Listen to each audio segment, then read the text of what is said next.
अब ना तो यूक्रेन बचेगा और ना ही यूरोपीय कंट्रियां। यूक्रेन के साथ साथ यूरोपीय कंट्रियों को भी पुतिन के गुस्से का सामना करना होगा। ऐसा क्यों, जानेंगे इस वीडियो में, बने रहिए। स्वागत है आपका मेरे यूट्यूब चैनल पर जिसका नाम पीपल्स विजन है।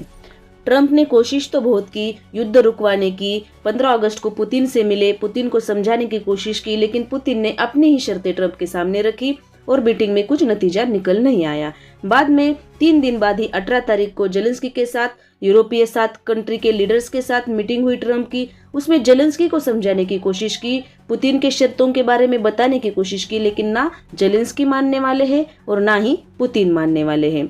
और यूरोप का सपोर्ट मिलते ही जेलेंस्की को लगने लगा है कि वो पुतिन को झुका सकते हैं, हरा सकते हैं, लेकिन वो यह भूल रहे हैं कि यूरोप का सपोर्ट मिलने के बाद भी यूक्रेन जो है वो रशिया का बराबरी नहीं कर सकता। रशिया एक महासत्ता है, रशिया बहुत बड़ा देश है, उसके सामने यूक्रेन की कुछ भी औकात नहीं। यह खुद ट्रंप ने कहा है। ट्रंप ने इशारों में कह दिया है, रशिया एक महासत्ता है, आपसे 10 गुना ज्यादा ताकतवर देश है। लेकिन यूक्रेन मानने को ही तैयार नहीं है। वो जिद पे अड़ के बैठा है कि मुझे नाटो में शामिल कर लिया जाए, नहीं तो नाटो जैसी सिक्योरिटी मिले। लेकिन पुतिन को यह बिल्कुल भी मंजूर नहीं है। युद्ध शुरू ही यही से हुआ था।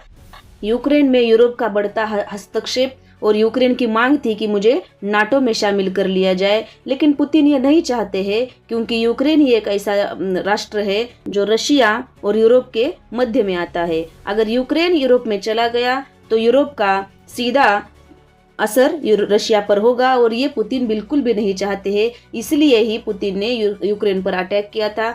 लेकिन जेलेंस्की अब यह चाहते हैं कि नाटो में शामिल ना कर लिया जाए, लेकिन मुझे नाटो जैसी ही सिक्योरिटी मिले, जो आर्टिकल 5 है उसके तहत ही मुझे सिक्योरिटी मिले।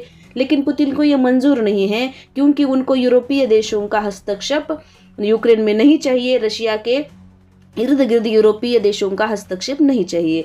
लेकिन 18 अगस्त की मीटिंग में यह तय हुआ कि पुतिन को सबक सिखाने के लिए यूरोपीय देश यूक्रेन को सपोर्ट करेंगे, यूक्रेन को बारूद प्रोवाइड करेंगे। जैसे ही पुतिन को यह पता चला, पुतिन ने अपनी आक्रामकता दिखाते हुए यूक्रेन पर इतने हमले कर दिए कि यूक्रेन पूरी तरह से तबाह हो चुका है। कल रशिया ने यूक्रेन पर 600 ड्रोन के साथ साथ 40 मिसाइलें दागी, उसमें यूक्रेन का बुरा हाल हो गया है। हालांकि रशिया में भी इसका खामियाजा भुगतना पड़ रहा है, लेकिन ये युद्ध बढ़ता ही जा रहा है, कम होने का नाम ही नहीं ले रहा है। इसी के साथ ट्रंप भाई साहब का नोबेल पुरस्कार जो है, पीस पुरस्कार, वो धरा का धरा रह गया है और साथ ही साथ यूरोपीय कंट्री को भी इसका खामियाजा भुगतना पड़ सकता है।